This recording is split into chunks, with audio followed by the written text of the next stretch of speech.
we're now streaming worldwide on RadioOnFire.com and the Radio on Fire app. Welcome back. Your man Domagate in here. Domagate in the morning on the all-new RadioOnFire.com. So glad to be here. Happy Tuesday to everybody. A lot of stories to get into, a lot of news to uncover, a lot of news to discuss. Of course, we are here daily, 8 a.m. for the live stream. Of course, you can check us out on demand anywhere you get your podcast. Apple Podcasts, Stitcher, Spotify, Google Podcasts, of course, Radio on Fire, WRF Radio app, a lot of places. Of course, youtube.com/DJ Diamond K. The United States has recovered most of the ransom that was paid after this Colonial Pipeline hack that happened last month. Of course, if you're on the East Coast like me, you were definitely aware of this fiasco. So the Justice Department has recovered most of the multi-million-dollar ransom. Multi-million-dollar. And of course, hackers, the cyber attack caused the operation of the nation's largest fuel pipeline to halt its operations. So the Justice Department, this thing that they did, this recovery, they seized cryptocurrency paid to this Russian-backed hacker group. It's the first of its kind to be undertaken by a specialized ransomware task force. Of course, Trump and Putin are going to be really angry about this. Did you notice how when Trump was talking about the hacks that have been happening, he said not mention the name of Russia at all? He is scared and shook of Russia. Scared and shook. Anyway, this rare victory in the fight against ransomware has U.S. officials, I guess, happy. The officials scrambled to comfort a rapidly accelerating threat. This rapidly accelerating threat is targeting critical industries around the country. So they said this: by going after the entire ecosystem that fuels ransomware and digital extortion attacks, including criminal proceeds in the form of digital currency, aka cryptocurrency, we will continue to use all of our resources to increase the cost and consequences of ransomware and other cyber-based attacks. This coming from the Deputy Attorney General, Lisa Monaco. Well, she had a press conference today announcing the operation. So Georgia's colonial-based, it's based in Georgia, the Colonial Pipeline, right? It supplies roughly half of the fuel consumed on the East Coast. Major. So they shut down operations May 7th after this gang of cyber criminals using the dark side ransomware variant. They broke into the company's computer system. So this ransomware variant used by DarkSide has been the subject of an FBI investigation since last year. And it's one of more than 100 that law enforcement officials are now scrutinizing. And this is according to the FBI. So the deputy director of the FBI said that colonial officials have said that they took their pipeline system offline before the attack could spread to its operating system. And they decided to pay the ransom 75 Bitcoin, which was then valued at roughly 4.4 million. So they did this with the hopes of bringing itself back online as soon as it could. So the Colonial Pipeline's president and chief executive, Joseph Blount, is going to testify before a congressional panel later on this week. This is going to be interesting. So in a statement yesterday, he said that he was grateful for the FBI's efforts and said that holding the hackers accountable and disrupting their activities is the best way to deter and defend against future attacks. We also have to make sure that people are vigilant. People that work for your agency, your company, your business, you got to be careful when you're opening these emails. That's for damn sure. So cryptocurrency is favored by cyber criminals because it enables direct online payments regardless of the location, wherever you are in the world. But in this case, the FBI was able to identify a virtual currency wallet used by the hackers and recovered the proceeds from there. The FBI's deputy director said. So this is interesting. This is interesting because I was wondering how they were able to do this. So the Justice Department did not provide details, obviously, on how they obtained a key for the specific Bitcoin address, but said that law enforcement had been able to track multiple transfers of the cryptocurrency. He continued, for financially motivated cyber criminals, especially those presumably located overseas, cutting off access to revenue is one of the most impactful consequences that we can impose. That's true. So when we're talking about this Bitcoin, Bitcoin is volatile. The amount of Bitcoin that was seized, 63.7, which is currently valued at 2.3 million. The price of Bitcoin tumbled after this attack, amounted to about 85% of the total ransom, which is the exact amount that the cryptocurrency tracking firm Elliptic says that it believes was taken or was the affiliate who carried out the attack got. So the ransom software provider, which was DarkSide, would have gotten the other 15%. But they're pulling off all these hacks. I guess they're like, okay, you can have that money. We ain't worried about that. They need to shut these hackers down. Definitely. So weeks after this Colonial Pipeline attack, a ransomware attack attributed to Revil, which is a Russian-speaking gang, and has made some of the largest ransomware demands on record in recent months, right?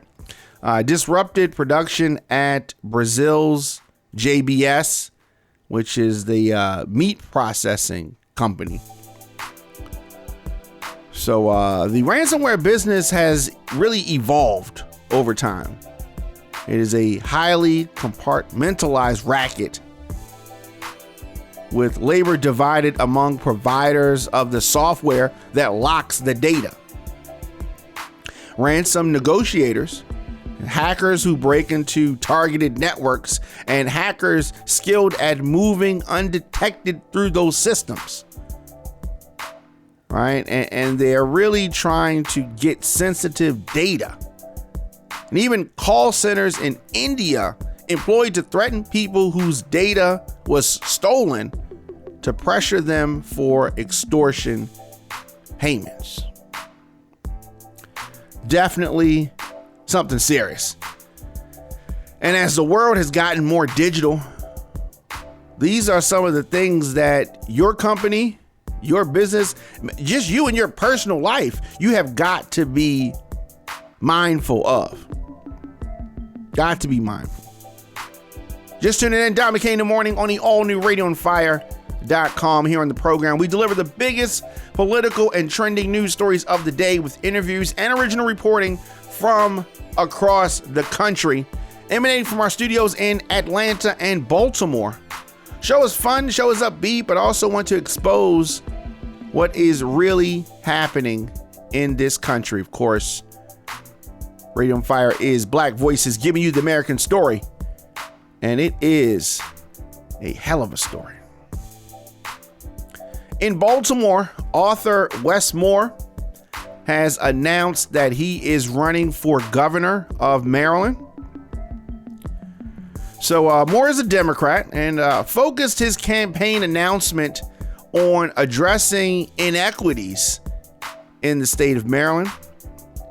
He said in a video that he released on Twitter that here in Maryland, we have some of the nation's most prosperous communities and some of its most impoverished. This is true. Moore is 42 years old and also noted that the state is home to the world-class medical institutions, right? Several of them. And people who can't afford basic care, as well as some of the best schools and then some of the most underfunded. Moore is the former CEO of the Robin Hood Foundation, which focuses on fighting poverty in New York. Moore of Baltimore wrote the best-selling book, The Other Wes Moore, One Name, Two Fates. Also, he has been the host of Beyond Belief on the OWN network. Moore is not alone in this race. He is the 8th candidate to announce that he will seek the Democratic nomination for next year's governor's race.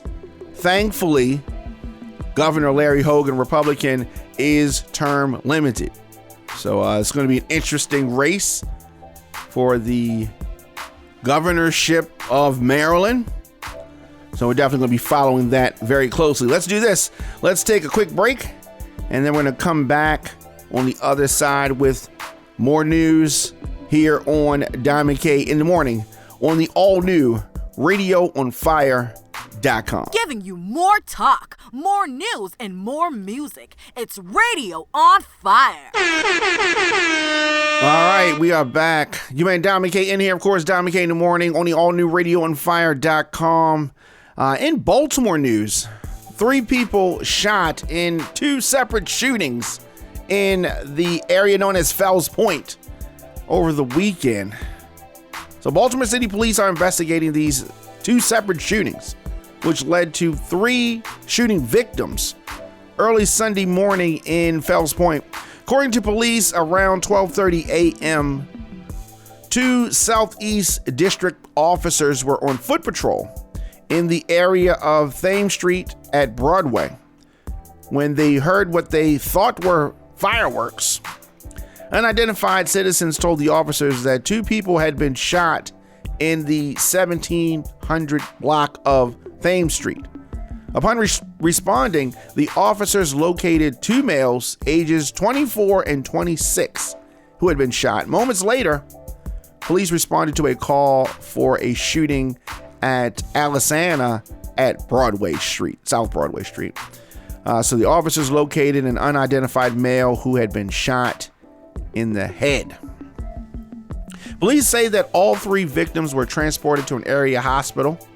The first 2 victims are being treated for non-life-threatening gunshot wounds, and the 3rd victim, the one that was shot in the head, is in serious but stable condition. Police detectives are investigating these shootings.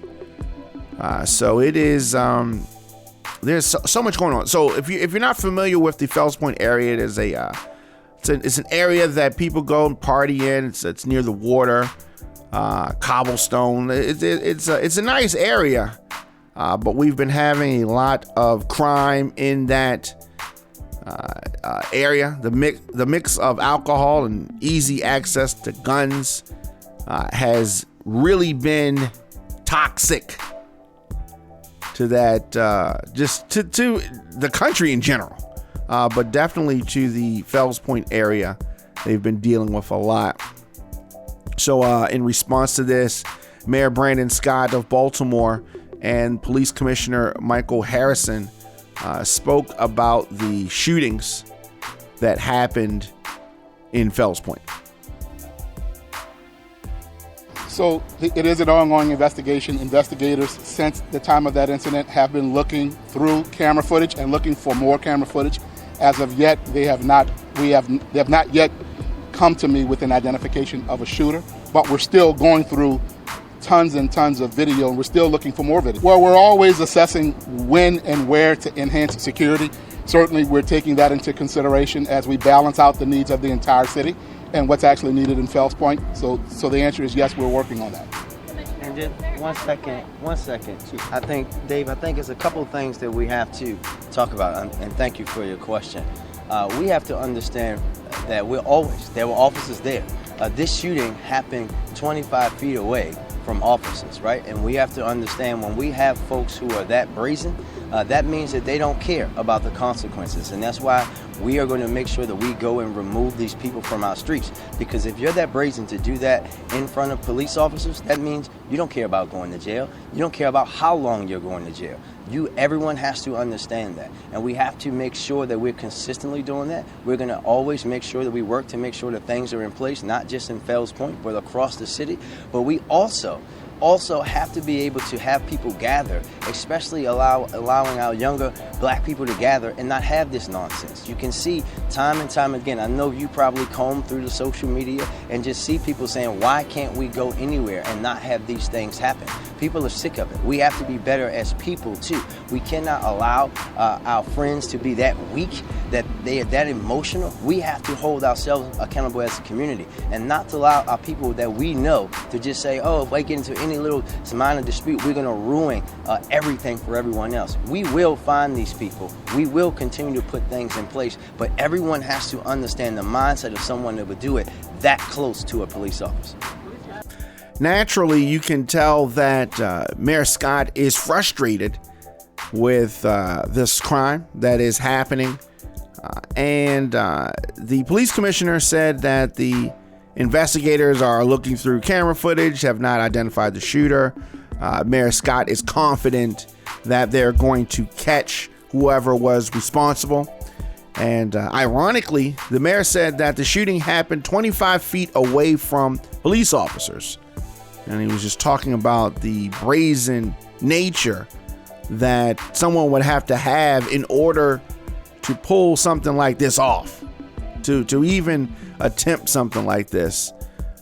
And so that is something that, you know, the powers that be are trying to get a handle on with the crime that is just happening. Speaking of crime, murder and hate crime charges have been announced against a man in the beating of two Korean liquor store owners.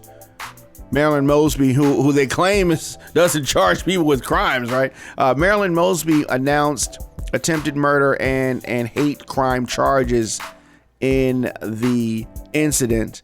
So the multiple count indictment describes 3 incidents where investigators say that Daryl Doyles went into several liquor stores and became irate because he was asked to wear a mask.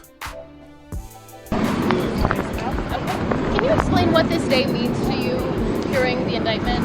Yeah, because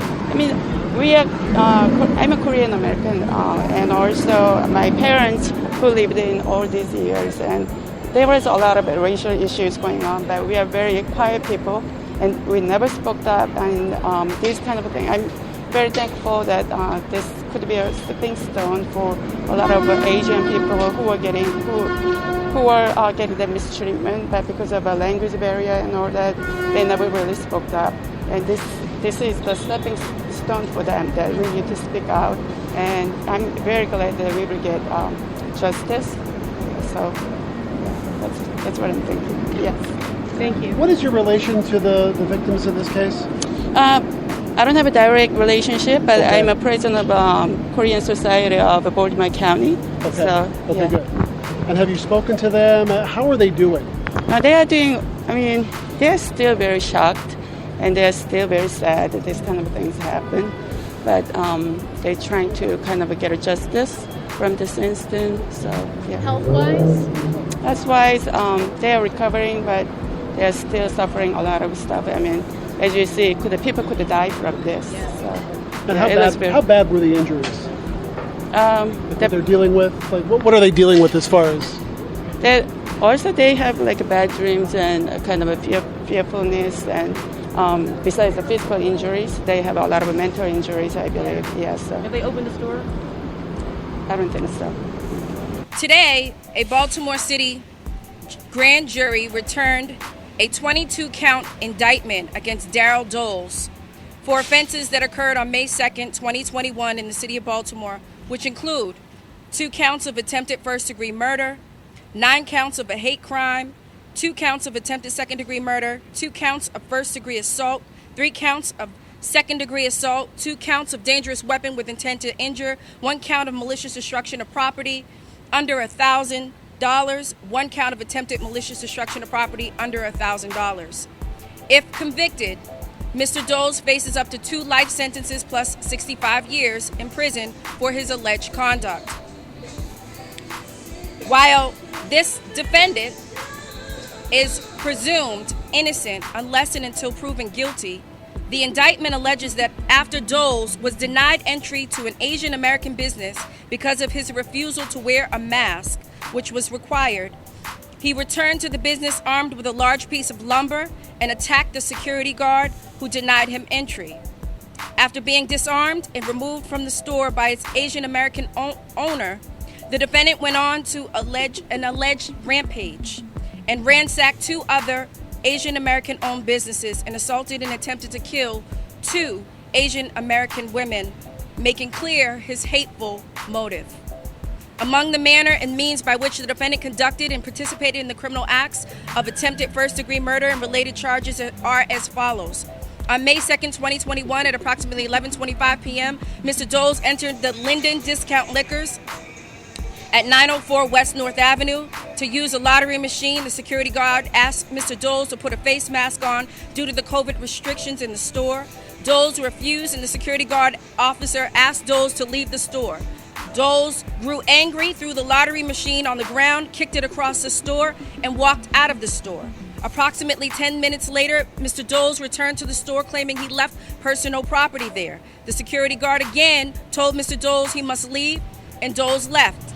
Doles then returned with a 2x4 piece of lumber, took a full swing, and struck the security guard in the right rib cage and right elbow and right wrist. The security guard suffered minor injuries, including a bruise to his elbow, wrist area, and his rib cage.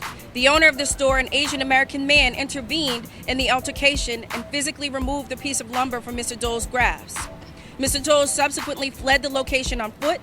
The lottery machine, valued at or under $1,000, was rendered inoperable because of Mr. Doles' actions. Minutes later, at approximately 11:35, Mr. Doles entered 4040 liquor location at 2139 Pennsylvania Avenue. Mr. Doles walked into the store, kicked a display window, knocking down wine bottles, and exited the store. The owner of the store, a different Asian American man, exited the store and told Mr. Doles not to come back to his store. Doles turned around and said, "F Chinese," and then turned, walking northwest. The Asian American man had never seen Mr. Doles or had any interactions with Mr. Doles prior to this incident.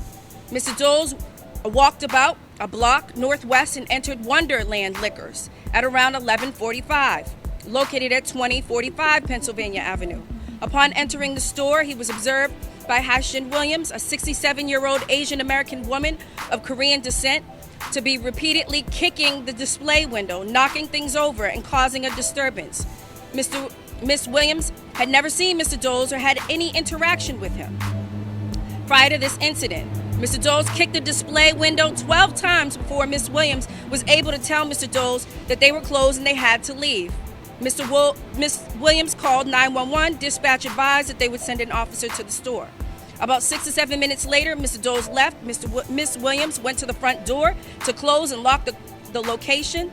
And right as Miss Williams was beginning to close the door, Mr. Doles appeared with a piece of concrete, 1 to 2 inches thick, and square in hand.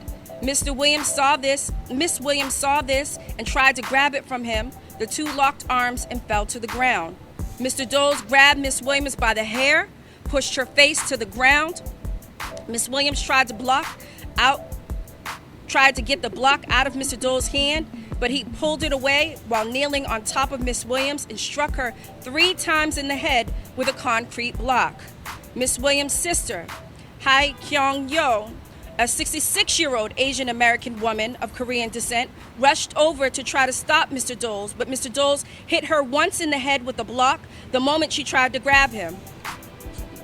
Miss Yoon had never seen Mr. Doles or had any interactions with Mr. Doles prior to this incident. Mr. Doles got up, threw Miss Williams down to the ground, and tried to fend off Miss Yoon as she tried to push him out of the store. Miss Yoon got Mr. Doles as far as the front door, but he grabbed her by the hair and threw her to the ground. Miss Williams ran over to aid her sister and pulled Mr. Doles' COVID mask off. Mr. Doles then struck Miss Yoon and Miss Williams in the head with a concrete block yet again. Miss Williams fell on top of her sister, and Mr. Doles struck Miss Williams in the head again. Miss Williams fell down, and Mr. Doles struck both Miss Williams and Miss Yoon in the head with a concrete block yet again. Yoon crawled away and got up as Mr. Doles dragged Miss Williams by her hair on the ground back into the store. Miss Yoon managed to get the block away from Mr. Doles and pushed him out of the store. Covered in blood, both Miss Williams and Miss Yoon came back into the store and called 911. Approximately 45 minutes after the attack, with the assistance of Miss Yoon's son, officers detained Mr. Doles until the primary officer arrived. Mr. Doles sat on the ground uncuffed while waiting for the primary officer, and a person whom Mr. Doles referred to as Sean was on the scene.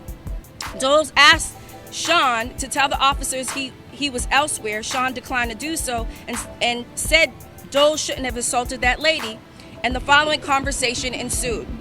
Mr. Doles, they need to go back to their country. Sean, that's what this was all about? Mr. Doles, she shouldn't have came out.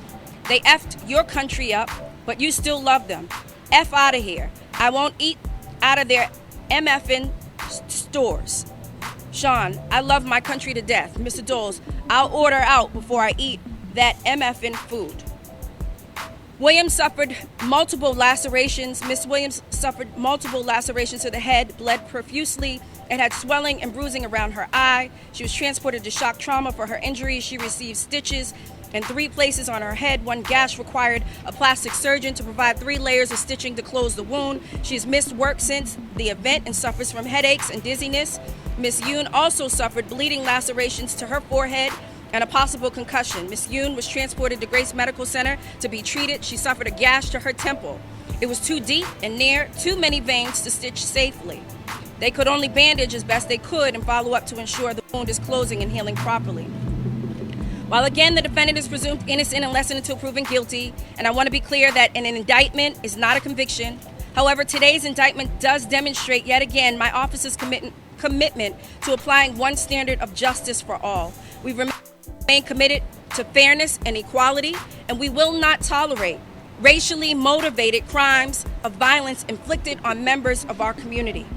What we've all bore witness to over the past year is resentment over coronavirus restrictions, which have unleashed a tidal wave of unjustified, vicious assaults against Asian Americans across this nation.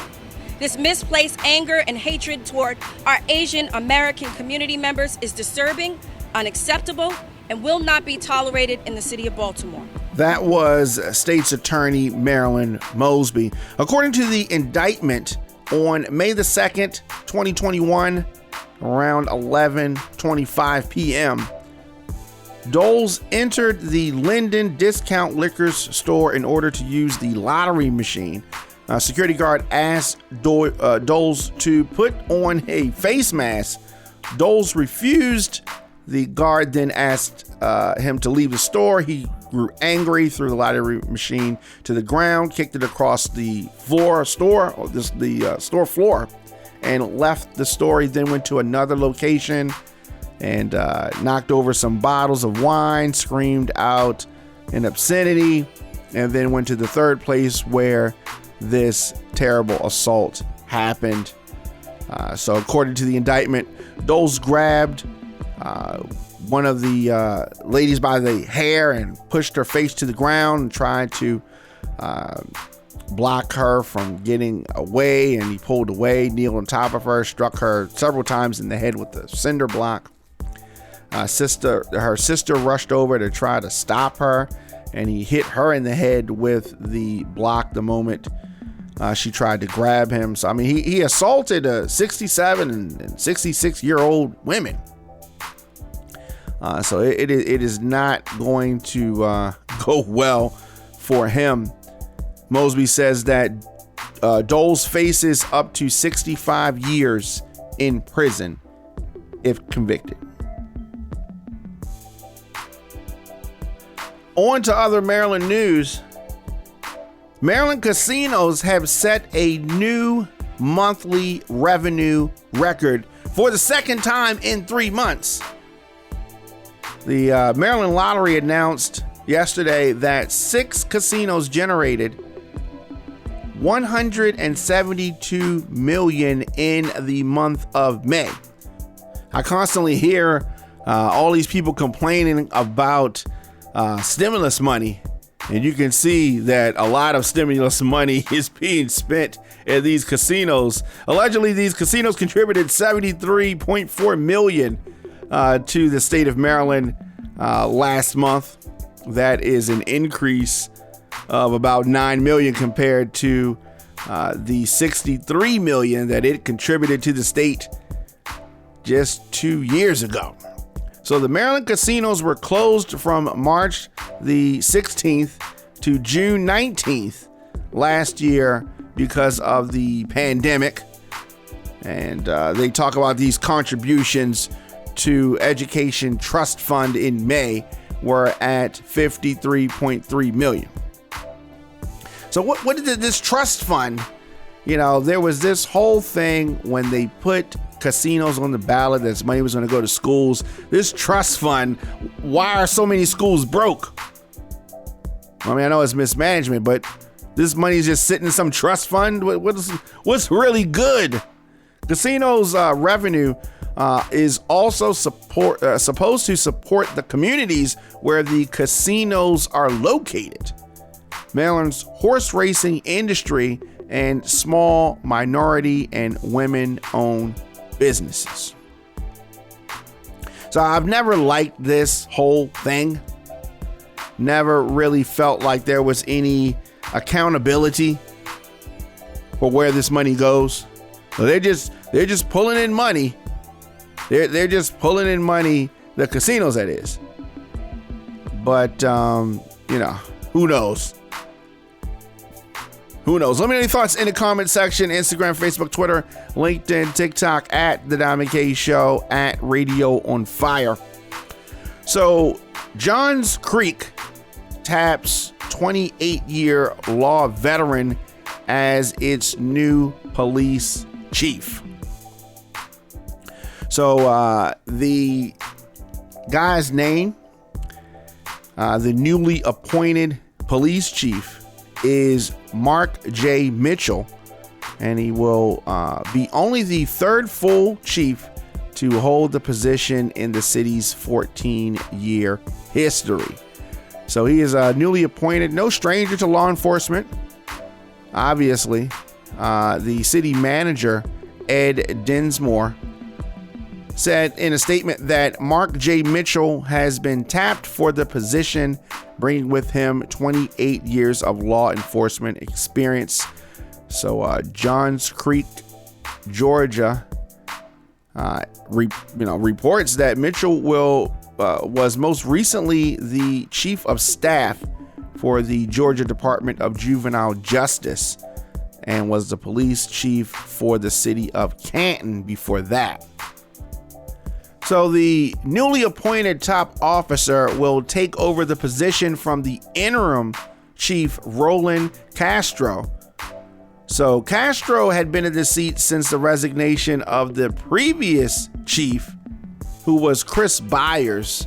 You remember that cloud of controversy that Chris Byers was in back in 2020.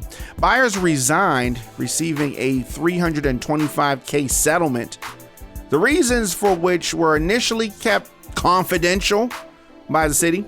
The resignation came just about a month after he was asked to take leave from the department, then placed on administrative leave in mid-June of that year, around the same time that Byers made a public post on social media criticizing the Black Lives Matter movement and religious leaders. He was wilding out. But back then, the city said it was not able to disclose the contents of the investigation.